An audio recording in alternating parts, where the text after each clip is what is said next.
The square command will create a surface using 4 intersecting boundary curves. Now, at first you might think that that makes it just the exact same thing as the boundary surface that we talked about earlier, but square is different in that it will also allow you to maintain tangency should you be creating the square surface in between 4 separate NURBS patches. And we'll talk about creating the surface in both manners.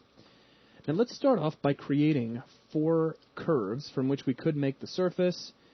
I'll just kind of click out a CV curve and then another CV curve.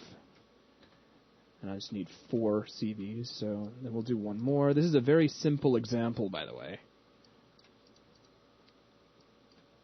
Like so. Now notice that all 4 of these curves do intersect. That is one of the prerequisites of using the square tool. All 4 of your curves must intersect. They do not necessarily have to intersect right at the corners. For example, I could maybe curve snap this in a little bit like so. It still intersects with the curve, so we'll get a surface within this region. It won't extend all the way out to there. Just as a general rule, though, I find that it's a lot easier if you'll go ahead and use the corners. It's just it'll keep things a lot straighter for the kind of surface you expect to get. The other prerequisite is that you must select the curves either in clockwise or counterclockwise order. Then you can go to Surfaces, Square. Let's open up our options, and I'll talk about these options here in just a moment. And click Apply. And let's see, here we don't see anything until I hit the 5 key, so if you get freaked out and don't think there's a surface, make sure you're looking at a shaded view.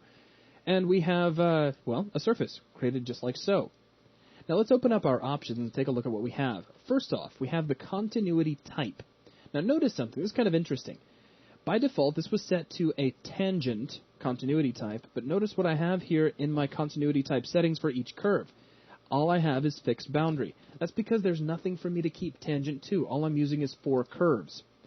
If you'd like to use tangency, like say if you are using 4 surfaces as opposed to 4 curves, then you can switch on tangent to keep tangency in between those surfaces, or you can use implied tangent, which will actually use the normals of the surface as opposed to their actual tangency to smooth things out.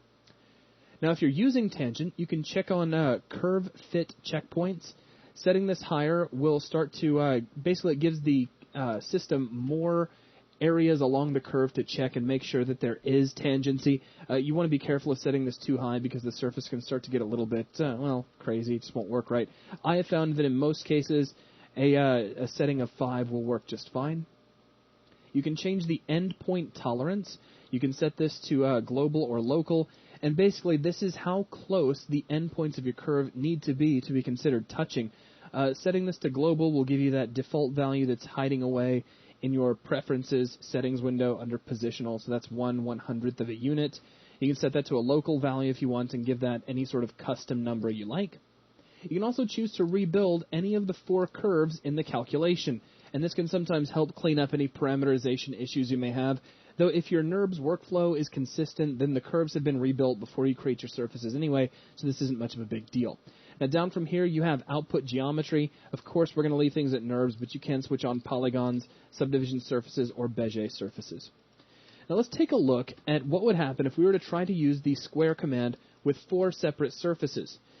Now there's a few ways you could do this. I mean, you're going to want the corners of all of your surfaces to match up.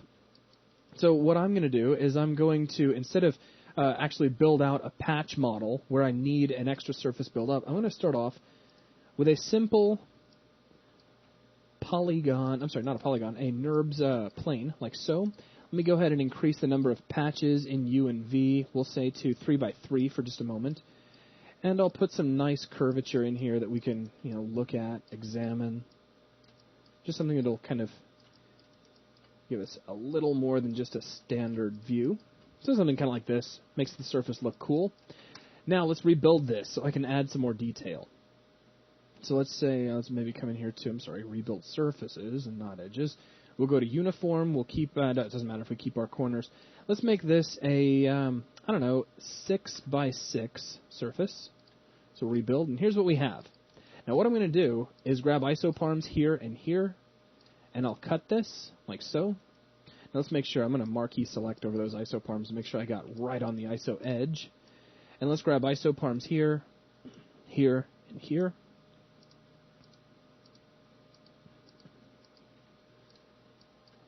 And what I'm going to do is just remove out this internal patch, like so.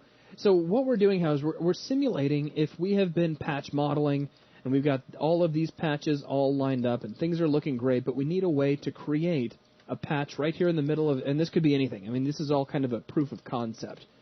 We need a way to create this patch and still maintain tangency and keep everything smooth. This is where the square tool really begins to shine. All we need to do is switch over to isoparms, and remember, you've got to select in either clockwise or counterclockwise fashion. So there's my selection. Let's go down to Edit NURBS. Surfaces, excuse me. And let's open up our square options.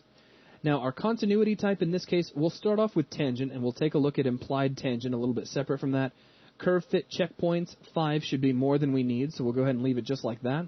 Global endpoint tolerance is fine. These endpoints are touching, or they're about as close as they need to get anyways. And we don't really need to rebuild the curves because everybody's looking okay. So from here, let's go ahead and just click square surface, and there's what we get. And if you rotate around, you can't even tell where the surface is because it's maintaining that nice tangency.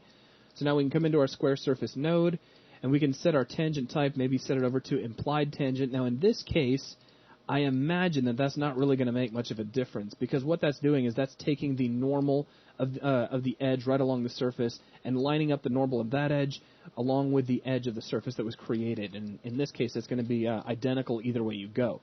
So here's where the square tool really stands out. It's just a nice way to add in patches using existing patches so that you get nice continuity. And you can't even see any gaps there. I mean, it's just beautiful as close as you want to get. So that's going to wrap things up for the square tool. Thanks a lot.